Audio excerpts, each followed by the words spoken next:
But let's start off with just a shocking number. 233 mass shootings have happened so far in 2022, and that is not including the one that just happened a few hours ago. At least 233 mass shootings have taken place so far in the United States this year alone, according to data released by a nonprofit, a statistic that comes amid the fallout of several devastating shootings in New York, Texas, and Oklahoma, now in Milwaukee. Data from Gun Violence Archive defines a mass shooting as an event that leaves at least 4 people killed or wounded, not including the shooter. Under that definition, the nonprofit reported that 233 mass shootings have occurred in 2022 so far. Figures come against the backdrop of several high-profile shootings that took place recently in Tulsa, Uvalde, and Buffalo. 4 people were killed on Wednesday after a shooter entered a hospital in Tulsa before later taking his own life. Last week, 19 children and 2 adults died after a gunman entered an elementary school in Uvalde. Last month, 10 people died and 3 others were injured following a shooting at a Buffalo supermarket located in a predominantly black neighborhood. I'll give you an update on all those stories, but first let's talk about the cemetery shooting. Just happening in the last few hours. Several mourners shot at a funeral for a Wisconsin man killed by the cops. The pastor was lowering the body into the ground, and all of a sudden they just started shooting, one attendee told the Daily Beast. People were shot at a burial on Thursday after a afternoon for a young man fatally shot by police in Wisconsin in May. Mourners were paying their respects to 27-year-old Deshaunte L. King when gunfire erupted at Graceland Cemetery. One attendee, who identified himself as the grandfather of one of King's 4 sons, but asked not to be named, said the incident came as a complete shock. Let's get a local news hit. See if they give us more information. Again, this is a fluid situation. Who knows what the actual facts are? As we saw in Uvalde, cops fucking lie. Tonight, a shooting at a funeral in Racine. Police say there are several victims. Let's get right to 12 News' Matt Smith live near Graceland Cemetery. Matt. Joyce, an incredibly active scene as we come on the air at 5 o'clock. Take a look. This is the cemetery where this shooting happened, and police are continuing their response. You can see the casket there. Chaos erupted as gunfire rang out this afternoon just before 2:30. Police responding at this hour saying there are multiple victims. It is unknown, police say, as of their last update, how many victims there are, just showing the gravity and the chaotic nature that played out in just several minutes here. We are also hearing, as investigators are on scene at this hour on the ground, some of the first responses and first calls into 911 and the dispatch out to this cemetery. Take a listen. 6.4, respond toward Graceland Boulevard and Lathrop Avenue. We're receiving multiple calls of shots being fired and parties being down. Unknown specific injuries at this time. Stage on arrival. One female shot in the thigh. Still getting further info. It looks like there may be 5 people shot. Right now at this hour, a funeral home confirming that a funeral service was happening when the shooting happened. The funeral of Deshaunte King. He was shot and killed by Racine police several weeks ago. What led up to this shooting, what transpired when some of the first gunshots rang out, remain unknown at this hour. We do have some firsthand witness accounts that are coming in, not only from social media, but from friends. Take a listen. He got scared. And he's not one to scare easy. I'll just say that. What did he tell you about what happened? He didn't. I mean, I just called him and asked him if he was okay. If he was one of them that got shot, he said no. So I'm glad he's okay, and I feel sorry for the family members that did get shot. I really do. My condolences if somebody dies. I don't know what happened, but it's just getting nuts. It is literally crazy around here nowadays. An incredibly active scene at this moment. Racine police still asking community members and residents to avoid this area of the cemetery. A major perimeter still blocked off at this hour. We do know state, local, and federal authorities now on scene. Racine Police, the Racine County Sheriff's Office, as well as FBI agents, as this investigation is now in its infancy stages. Reporting live in Racine tonight, I'm Matt Smith, WISN 12 News. It's still not clear on the severity of the injuries of those who were shot. Matt Smith, thank you. Now let's go to 12 News' Matt Salemi with an exclusive live look above the cemetery in News Chopper 12. Matt. Yeah, they didn't even get a chance to lower the casket before the shots interrupted the funeral. You can see mixed among the flowers and the headstones, evidence markers still strewn about the grass. They're kind of walking off the area quietly. Just a moment ago, they were looking very closely at the casket, like it may have also been struck by a gunshot as well. Investigators still on the scene. Now, the major crimes van that was here taking photos and collecting all the evidence has just pulled away from the scene directly, and a new group of investigators have now walked out and are kind of combing. Yeah, Drake. Yeah, this is the newest one today. This is the newest one. Kind of sniffing around the grass, trying to... Happened just a few hours ago in Wisconsin. Yeah, might have missed with their eyes. So we'll continue to monitor this situation. Reporting live above the cemetery, Matt Salemi, News Chopper 12.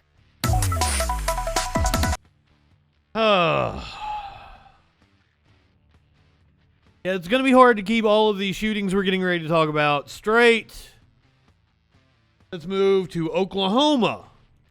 From yesterday, this was yesterday's mass shooting. Is grappling with yet another mass shooting, this time at a hospital complex in Tulsa. 4 people were killed before the gunman took his own life as cops moved in. Authorities say among the dead was a surgeon and the shooter was his disgruntled patient. As Stephen Fabian reports, it's just the latest shooting in which a doctor was targeted. Not again. He began firing at anyone that was in his way. This is the shooter, identified as Michael Lewis. Cops say he targeted a doctor, Preston. Known better by the name Crazy Eyes Killer. Also slain a second doctor, Stephanie Husent, receptionist Amanda Glenn, and a patient, William Love. The shooter killed himself on the second floor at the medical center. Cops say he bought an AR-15 just hours before he opened fire. Get the AR-15s off the planet, really, in my view. Right. And it just... The shooting in Tulsa is also the latest deadly attack on doctors who can be vulnerable to acts of rage by troubled patients. Forensic psychiatrist Dr. Keith Ablow. I think doctors get involved in the most fragile parts of people's lives. So whether it's psychologically or whether it's physically, they're there at moments of incredible drama. Michael Lewis is 45. The shooter at the elementary school in Uvalde, Texas is 18. The accused supermarket killer in Buffalo, New York is also 18. But despite the age differences between... We're going to talk about the ages of mass shooters here. Mass shootings have basic similarities, Ablow says. My guess is that even in these 3 seemingly disparate shooters, I'd bet you, again, haven't evaluated them, bet you, though, that they are socially isolated people, that they had oddities of behavior before this, that they've had conflict with one or more people. Meanwhile, in Uvalde, Texas, for relatives of the slain children, anger continues with claims that cops didn't take down the gunman soon enough. This video shows the great-grandfather Yes, we played this last night. lashing out at cops at a I think we can all feel for this grandfather. Call 911. The cops were right there just as soon as he started causing a scene. Pulling their guns, acting all big. He pulls out a knife. It's like, are you going to shoot me? People have died of gun violence in this country. Oh, they mentioned it in this piece from Inside Edition we just watched. This is a CBS News piece that says that the gunman did indeed acquire the gun right before the rampage. The shooting in Tulsa, Oklahoma, the nation's 20th mass shooting since the massacre at an elementary school in Uvalde, Texas. The 20th in the last fucking week. The 20th in the last fucking week. When police say a gunman targeted a doctor that he blamed for his continuing pain following a recent back surgery. CBS's Nancy Chen has the new details. Shots fired, we see blood on the ground. In the chaos, the shooter was looking for one person, Dr. Preston Phillips. he began firing at anyone that was in his way. The suspect was a patient of Dr. Phillips, who performed back surgery on him 2 weeks ago. But police say he repeatedly called the doctor's office after his surgery, complaining of ongoing pain, even up until yesterday. We have also found a letter on the suspect, which I'm going to assume that the back surgeon did a pretty damn good job if the dude was able to carry out a mass shooting 2 weeks after having back surgery.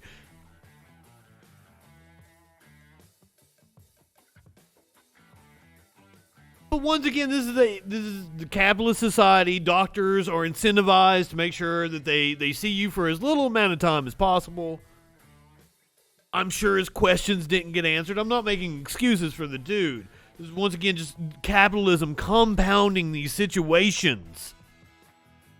made it clear that he came in with the intent to kill Dr. Phillips. Phillips, along with Dr. Stephanie Huson, receptionist Amanda Glynn, and patient William Love, were all killed. Dr. Phillips was the consummate gentleman. I mean, Drake, you're not really being a doomer. You're just kind of being a realist. To emulate. To the family of Mr. Love, I'm so sorry we couldn't save you. I mean, I would assume they did. Police. I would say if he's going in to have back surgery, he has major back problems. 2 weeks after surgery, your pain isn't going to magically go away.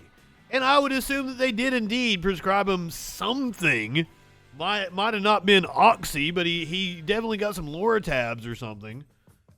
They say the shooter, Michael Lewis, died by suicide seconds after officers started closing in on his location. They rescued a woman hiding under... Dude, if you're going to just kill yourself, why you got to take people with you? Why you got to take innocent people with you? An AR-15 style weapon, which the gunman bought about an hour before the shooting, and a semi-automatic handgun he purchased on Sunday were used in the attack. Today, authorities touted the police response. They say officers entered the building just minutes after the first 911 call. Now, the community at St. Francis Hospital is... Oh, wow, they entered the building minutes after the first 911 call. That's something the kids in Uvalde didn't get. To save the lives of people in this city. And I hope you know how much it is appreciated. And there are reports one of the victims, William Love, an Army veteran, may have been helping others out of the building when he was shot. Nora. Aww. Nancy Chen, thank you. That sort of has become a national moment, and the president really, in response to those attacks, hasn't spoken out publicly for. That was CBS talking about Biden's comments. Happened just moments ago. We played those live. Let's go to Buffalo, where the Tops shooter was arraigned earlier today. We covered this last night, charged with, 12 counts of terrorism? Mass shooting in Buffalo was in court this afternoon, and he has now been officially charged with a 25-count indictment. 25 counts. And hello, everyone. I'm Scott Levin. This afternoon's arraignment comes as gun violence still remains in focus nationwide, with President Joe Biden even set to give a primetime speech tonight. You can watch that live here on Channel 2. We did. Cameras were not allowed in the courtroom this afternoon, but our Ron Plants was there to watch proceedings for us, and he joins us with details of what happened. Ron? Mary Ellis and Scott, this is actually the third court appearance for the suspect, but now he heard those new specific state charges filed against him in that 25-count indictment, which came out yesterday. And this time, we also caught some of the frustration of some relatives of the shooting victims as they were in the courtroom as well, and then spoke with reporters afterwards. Now, the 18-year-old suspect, seen here actually in previous video, was again shackled, and there was again heavy court security, even a bomb-sniffing dog checking our cell phones as he appeared before. Yeah, which is weird. Now, once again, this is secondhand. This is a secondhand account coming from Sean King. He says that people that are locked up in Buffalo have been more than willing to take care of this young punk kid, and the cops have been protecting him. not guilty through one of his 3 court-appointed defense attorneys to these new charges, which again range from first and second-degree murder to attempted murder for the 3 wounded victims, and then a weapons charge, and then specifically the charge of domestic terrorism as motivated by hate. He faces life in prison without parole if found guilty, and as we've told you, he's being held without bail and remanded there again to the holding center in isolation and under suicide watch. Now, family members watched by court officers were in this proceeding as well, including relatives of one specific victim, 52-year-old Marcus Morrison there, and they told us they wanted more details from prosecutors on where this case is going. They also feel others were potentially involved and say the investigation has to go further beyond the suspect. Yeah. We know about him being in contact with a fucking former federal agent 30 minutes before the attack. What's up with that? And that because he's not on his own. And I think it's childish and ignorant and willful blindness to just sit here and say, oh, it was just him. Right. You mean this 18-year-old ignorant child, this ignorant thug came and drove 200 miles to Buffalo, scoped out. I like her. Wrote a 180-page manifesto, right. And you're gonna tell me that wasn't?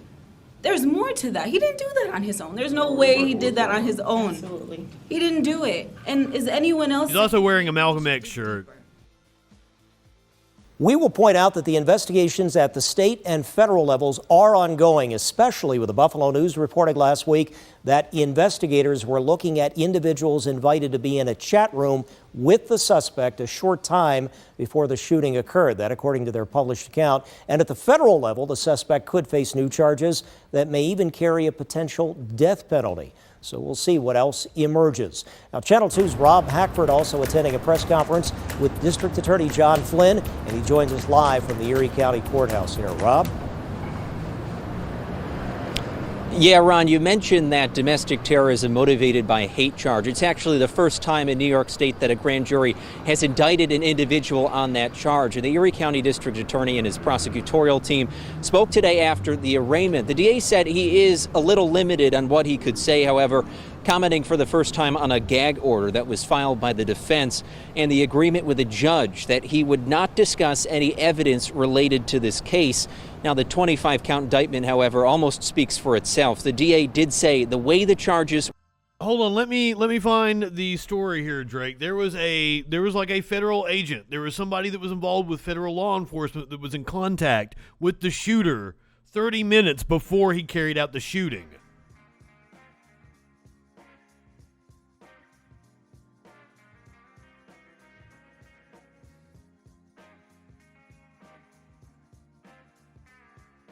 Let me give you the update on that. This is what she's referring to. This is from the Buffalo News. Authorities investigating if a retired federal agent knew of Buffalo mass shooting plans in advance. Law enforcement officers are investigating whether a retired federal agent had about 30 minutes advance notice of a white supremacist plans to murder black people at a Buffalo supermarket, 2 law enforcement officials told the Buffalo News.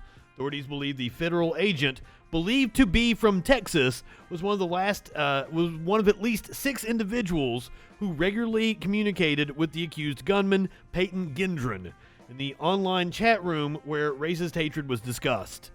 Law enforcement sources with direct knowledge of the investigation stated these individuals were invited by Gendron to read about his mass shooting plans and the target location about 30 minutes before Gendron killed 10 people at Tops Markets on Jefferson Avenue. So that is what the family member of one of the victims was referring to in the footage we just watched. Were filed was purposeful. Flynn said he wanted to make sure each of the 10 victims was named. The families of the victims have demanded and are demanding justice. The members of this community are demanding justice. And this is moving very, very quickly, as it should. When you hear the phrase, throw the book at someone, well, in this case right here, the defendant just got War and Peace. Well, the FBI special agent in charge at the press conference today was asked about what federal charges could be coming if the Department of Justice... We threw 24 volumes of the Encyclopedia Britannica at him. Now, the next court date, a discovery hearing here at Erie County Court, is now set for July 7th at 2 p.m. In downtown Buffalo, Rob Hackford, Channel 2 News. Thank you, Rob. I don't want to watch The Most Disrespectful Defendants. That is indeed a large book.